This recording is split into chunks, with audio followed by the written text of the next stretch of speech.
জানেন যে আমাদের কেন্দ্রীয় সরকার ওয়াকফ অ্যামেন্ডমেন্ট বিল লোকসভা এবং রাজ্যসভায় পারিত হয়েছে, পাশ হয়েছে।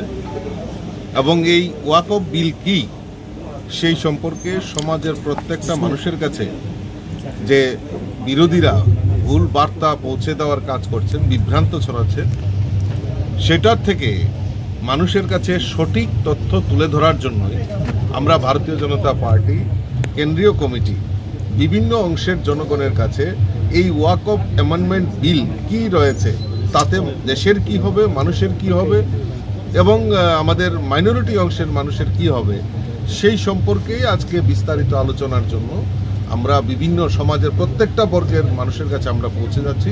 তারই অঙ্গ হিসাবে আজকে জনজাতি মোর্চার তরফ থেকে আমরা একটি জনজাগরণ আমরা অনুষ্ঠান রেখেছি।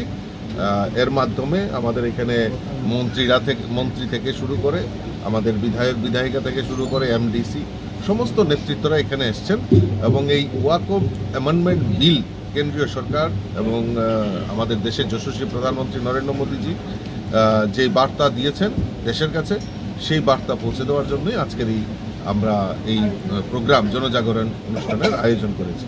ওয়াকফ বিল এই যে সংশোধনী 2025-এ রাখা হয়েছে, সেখানে বিরোধীরা তার বিরোধিতা করছেন, কিন্তু কনস্ট্রাকটিভ বিরোধিতা করতে হবে।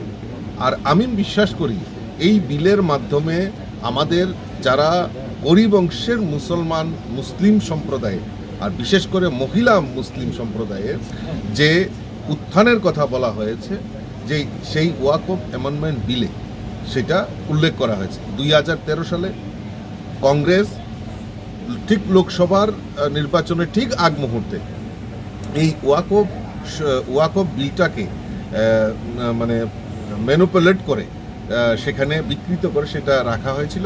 তার কিছু কিছু জায়গায় অ্যামেন্ডমেন্ট করা হয়েছে।